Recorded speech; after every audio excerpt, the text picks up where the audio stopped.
Hello, I am Raziel, and once again we are a week closer to the release of Warhammer the Old World, and another week closer to me having to change my opening. Last week I covered 3 of the 7 non-supported armies, Dark Elves, Skaven and Chaos Demons. This week I will be looking at the other half that is not Chaos Dwarfs, as they will be getting a special video due to not being made by Games Workshop anymore, using eBay and even 3D printing. Look, I'm not going to say that 3D printing will be supported for tournaments here. I'm just saying it's a way to play the game because GW not making the models. Anyway, won't be out for a couple of weeks as it takes a lot more research than usual. With that said, this week the final 3 are Vampire Counts, Ogre Kingdoms and the Lizardmen. I know these armies are getting the free PDF rules. Once again, I want to elaborate. If the community supports these armies, it is more likely that Games Workshop will support them down the line. As always, a budget of £150 each. That's for each army. Let's talk about Lizardmen first, because in this list they do not have a Vanguard box yet. If they do, start with that and add missing unit types. Start with your hero choice. This is a Saurus Old Blood. It's a great looking model and he's on a square base already. He's actually pretty cheap at £12. And 2 boxes of Saurus Guard, you will get 15 in a box at £37.50. Now, this gives you 3 core units, which is fantastic and gives you a meaty amount straight away. I mean, that's actually not a bad army from the start. Finally, for the same price, you've got to get some croc scores. These are your big hitters. These are very heavy hitters and close combat specialists, and are very tough to move. And they are pretty big too, which will give you a nice centerpiece unit. There's not much you can do afterwards. There is £25 left. There is a Starboard Blood Stalkers, which will give you a Skink Priest, and the first part of a chameleon unit. I think you'll need like 3 to make a chameleon unit, which is £75, which is an extortionate amount just for a unit that they've not made anymore. Anyway, but also you could get the Skink Star Priest, which is £19 on its own, saving you £6 in total from the budget. So either way, they're pretty good choices. I would go with a Star Priest over the Star Blood Stalkers, mainly because I like the model more. Ogre Kingdoms. Let's start with the obvious Vanguard box. In this £85 box you get a Tyrant, Nobbler Scrap Launcher, Lead Belchers, only 2 Mournfang, Gluttons and some Nobblers. Now these Nobblers are tertiary to another unit, and this is a saving of £47.50. And just starting out, I would actually stop here. This is a decent sized force to begin with. Now if you wish to continue, finish off, I'd personally add some Iron Guts and a Gorger at £18. Your Iron for the other core unit, and a Gorger for the price. This Scrap Launcher can be made into your rare unit choice as an Iron Blaster, if you wish to go all Ogres. The Gluttons are your balls, your core unit choice. Ogres are a great looking army, all big models, and look fantastic on a tabletop. This still comes in under £20 under budget, so if you wish you can get another Gorger. I mean, it won't go amiss.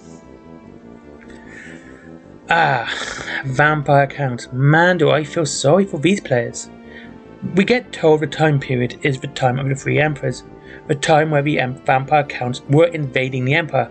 So yeah, I can actually kind of see how this feels a bit like a rug pull by GW. I'm not saying it is. I can see how it feels like one.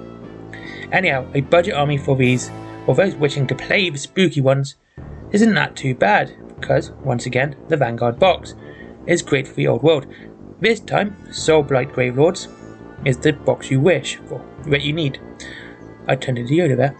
This is a great box for Vampire Counts players. You get a Vampire Lord, it's one of the new ones and looks pretty cool.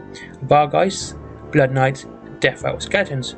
Straight away, everything has at least 1 unit. You have special there, you have a rare unit, and of course you have 2 core units, which are your skeletons. And just like the Ogre Kingdoms, this is a good army for beginners on its own. It's pretty big. And it also saves you 50 quid.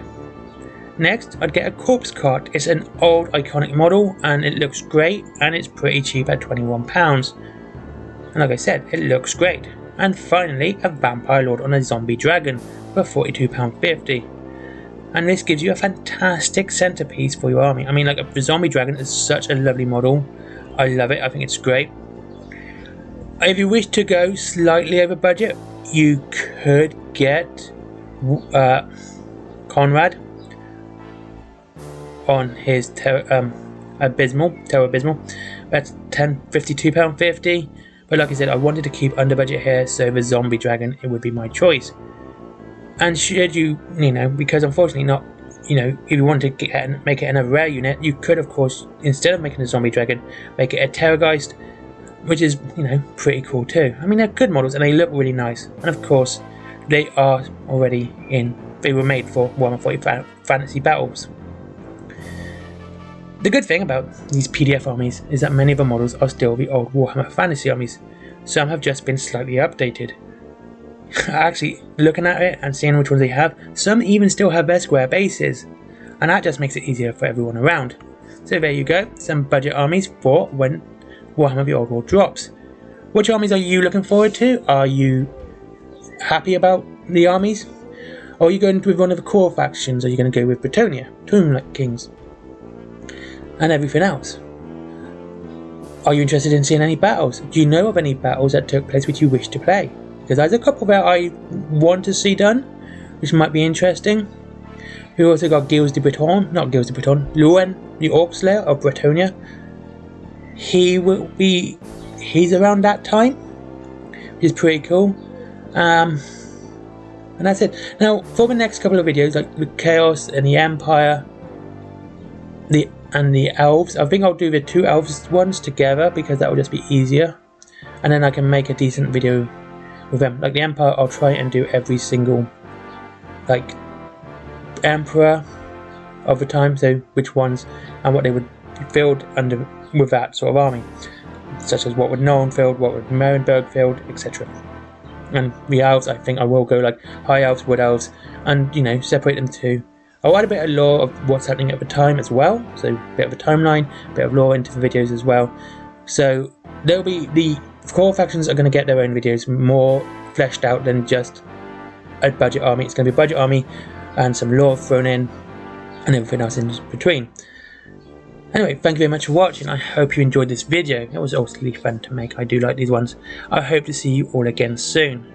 Of course, there is my link to Wayland Games. Should you wish to save some money on your Warhammer and get your army today, there is, of course, that link, and it's up to 20% off your Warhammer, so that's not too bad. Forbidden Planet, if you like comics, which I make and draw by hand. No AI art there. All draw, not even by your tablet, actually as pen and ink stuff, which I've done as well. If you like horror and a woman with a big axe. And of course there is my merchandise, which is my art and a bit of silliness as well, all kind of related to stuff I do. Have a great day. I hope to see you all again soon, and goodbye. And yeah, just remember Patreon as well, but go get yourself something nice first. I'd prefer you do that. Bye bye.